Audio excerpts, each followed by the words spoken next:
Hello বন্ধুরা, কেমন আছো? আশা করি সব ভালো আছো। আজকে আবার একটা নতুন ভিডিও নিয়ে আসছি, ভিডিওটা দেখবে। আজকে পাঁপড়ের তরকারি বানাবো। বাড়িতে যখন না কিছু থাকবে এরকম করে পাঁপড়ের রেসিপি বানিয়ে দেখবে, খুব সুন্দর লাগে খেতে। কেমন করে বানাচ্ছি আমার সাথে ভিডিওটা দেখতে থাকবো। আমি একটা সাদা পাঁপড় নিয়েছি 10 টাকা দামের। এই দেখো, পাঁপড়গুলোকে আমি 4 পিস করে কেটে নিয়েছি। পাঁপড়গুলোকে ভেজে নেবো। আমি কড়াটায় তেল দিয়ে দিয়েছি, দিয়ে পাঁপড়গুলো ভেজে নেবো।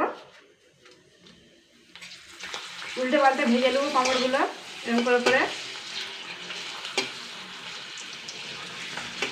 তোমরা একটা একটা করে ভাজতে পারো। আমি দিয়ে দিচ্ছি, ছোট ছোট করে দিয়ে দিয়েছি, 4টে দিয়ে দিয়েছি। এরকম করে ভেজে নিচ্ছি। এই দেখো, পাঁপড়গুলো ভাজা হয়ে গেছে, সব ভেজে দিয়েছি। আমি একটা পাঁপড়কে 4টে করেছি, দিয়ে ভেজেছি। এই তেলটাতেই, পাঁপড়ের তেলটাতেই আলুগুলো একটু ভেজে নেব।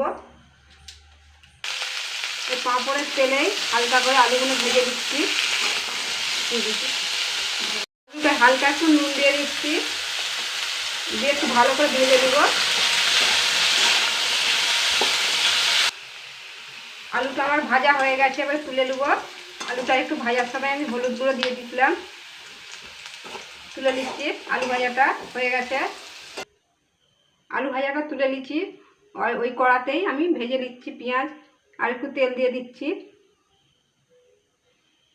খুব কম তেলে রান্না হয়। পেঁয়াজটা দিয়ে দিচ্ছি।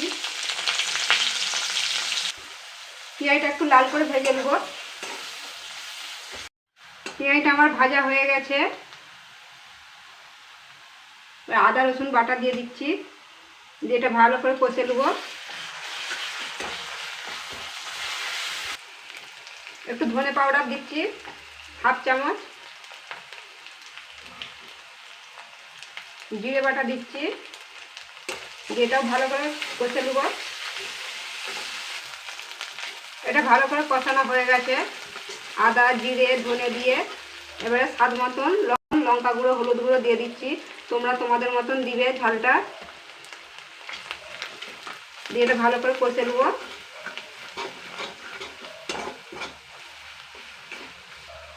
কষানো হয়ে গেছে, একটু পানি দিয়ে দিচ্ছি।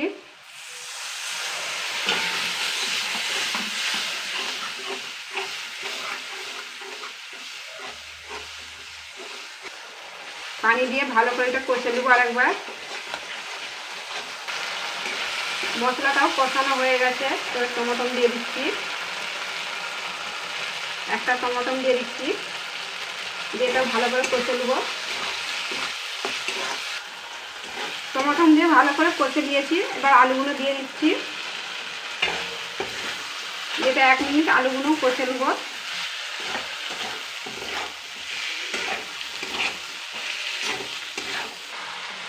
আলু আমার 1 মিনিটের মতন আমি কষে নিয়েছি, এবার পানি দিয়ে দিচ্ছি।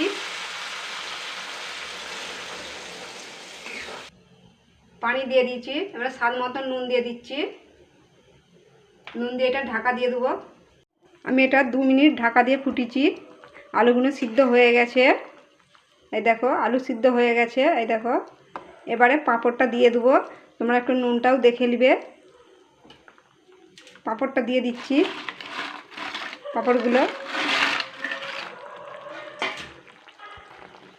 পাঁপড়গুলো দিয়ে দিয়েছি। দিয়ে পাঁপড়গুলো দিয়ে আর 1 মিনিট ফুটিয়ে নেব। এবার ঢাকা দিয়ে দিচ্ছি। 1 মিনিট হয়ে গেছে, ঢাকাটা এবারে খুলবো।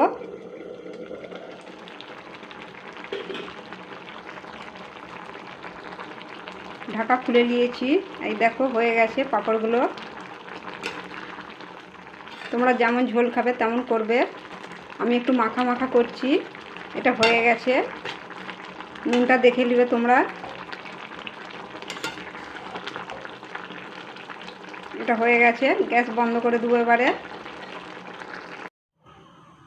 এই দেখো বন্ধুরা, রেডি হয়ে গেছে পাঁপড়ের তরকারি। এরকম করে বানিয়ে দেখবে, খুব সুন্দর লাগে খেতে। ছোট বড় সবেরই খুব পছন্দ হবে। ভিডিওটা যদি ভালো লাগে লাইকও করে দিবে, শেয়ারও করে দিবে। আবার অন্য ভিডিওর সাথে দেখা হবে। সবাই ভালো থাকবে।